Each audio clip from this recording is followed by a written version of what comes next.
Салам достор, биздин каналга жазылыңыздар. Башкалар көрсөтпөгөндү биз көрсөтөбүз. Урматтуу Мухаммедкалый Жөкеевич, азыр эми сиздерди жакшы иштеп атсаңыздар дагы, жаман иштеп атсаңыздар деле ачуу таттуу сөздөр айтылат. Чындык айтылат. Парламент колдоп атат, президентибиз колдоп атат. Анан биз көргөнбүз. Жылына бирден премьер-министрди алмаштырып көргөнбүз. Андан деле мүйүз чыгып кеткен жок. Оңолуп кеткен жок. Сиз үзүлгөндү, чачылганды жыйнагыча эле жарым жыл өтүп кеткен. Эми жакшылап иштеңиз деп биз сиздерге суроолорду берели. Ага таарынбаңыз. Мына Коопсуздук шаарды өткөрдүк. Жабырлангандар 44%ке азайды, бузуулар, тартип бузуулар 37%ке азайды. Жакында төлөбөй койгондор 70% болот. Жаңы башталды. Минимальный зарплата канча бүгүнкү күндө өлкөбүздө?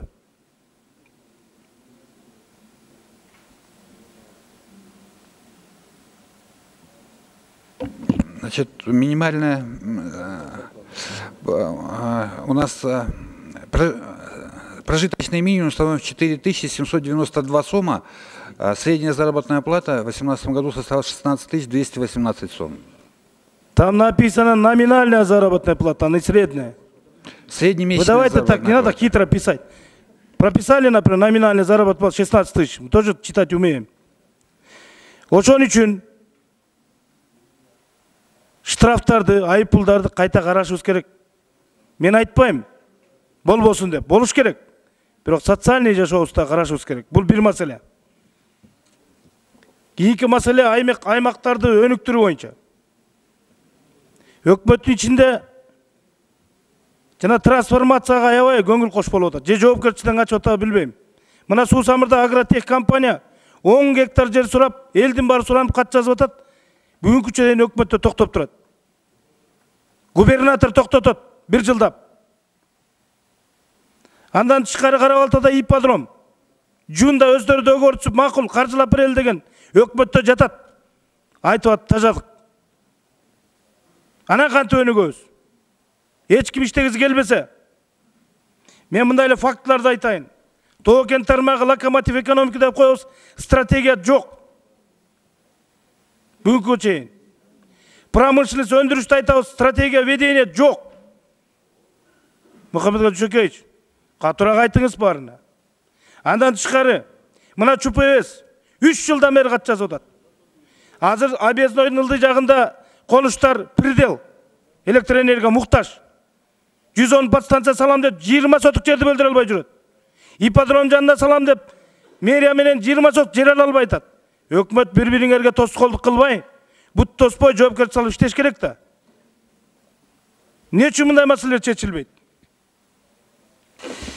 Мынакей Фугиде 115 ишкана банкротко келип атат.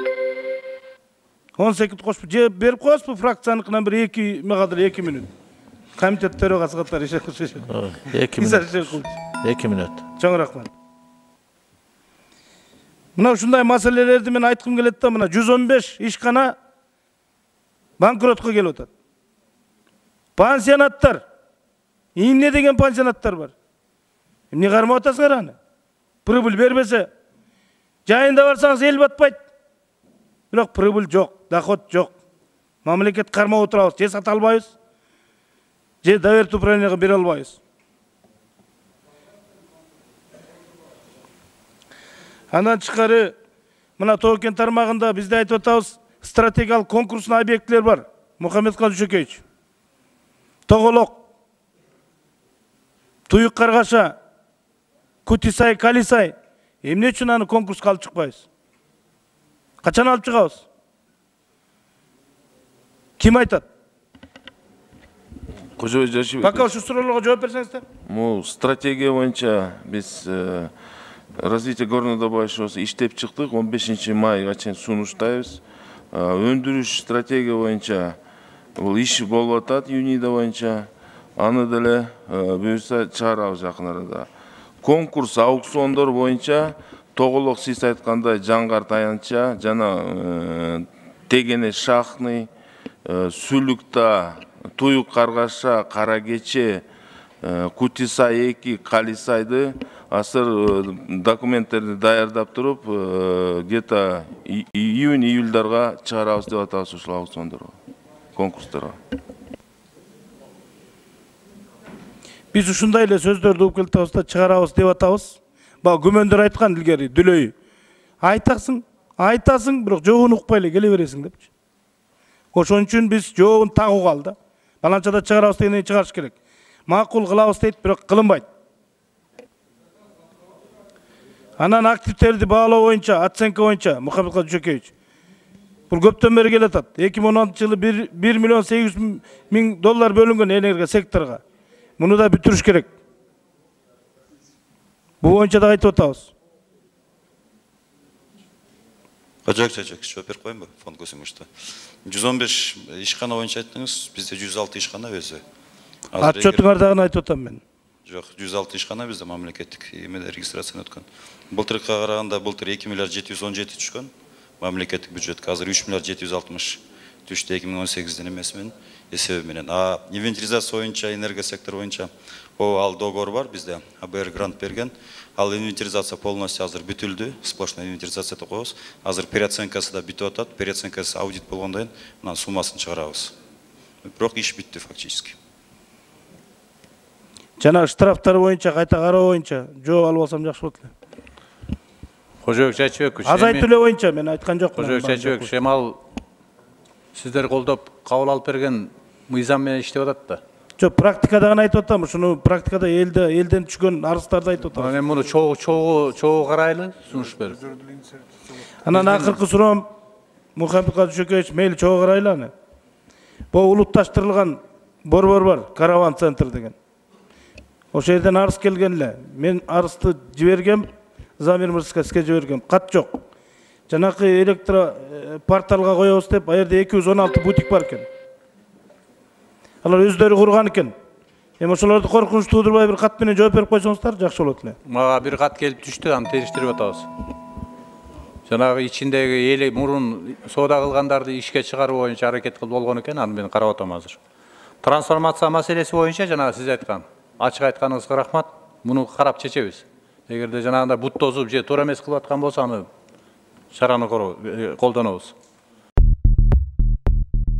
Салам достор, биздин каналга жазылыңыздар. Башкалар көрсөтпөгөндү биз көрсөтөбүз. Эң аягында ошол экс-президентке анда мурунку кийин болгон Өмүрбек Богмановго ответ бергендери болду. Башка мен бир жаңылыкты уга албадым.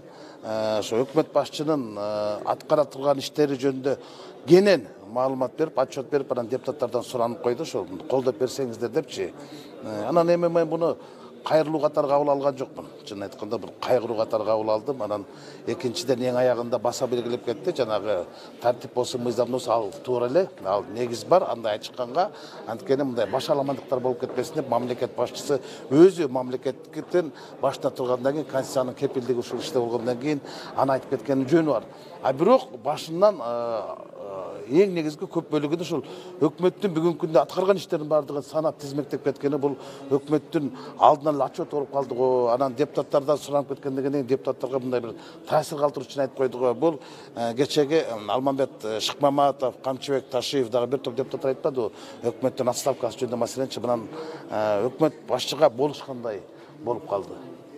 Канаттандырган жокпу анан сөзү? Мен албетте мен канаттанган жокмун. Калыстык сөзүмдү айта турган болсом, канаттанган жокмун. Бүгүнкү күндөгү чыңалып кеткен саясий кырдаал жөнүндө айтса болмок. Ал эми өкмөткө мындай жан тартканы бул туура эмес болуп калат. Анткени парламент депутаттары биз парламентаризм жөнүндө айтты. Парламентаризмде парламент гана өкмөттүн ишине, өкмөттүн ишин отчетун ала алат да. Анан кийин бизге алдын ала мындай багыт берип койгону чын айтканда бул туура эмес болуп калгандай болду. Ушу президенттин аппараты саботаж кылып койду же туура эмес жолго салып койду. Мен ушуну азыркыга чейин түшүнө албай турам. Эми бул акыркы күндөрдөгү ошо азыркы президентибиздин дарегине айтылган сындарга жооп берип койду. Мына ушундай жооп берди. Аны тизмектеп тактап айтыштын кереги жок. Ал бул кишинин жообу болду. Мурдагы экс-президентке, андан кийинки мурдагы президенттикке талапкерлерге болгон өзүнүн белендеп койгон жообун бер десем болот.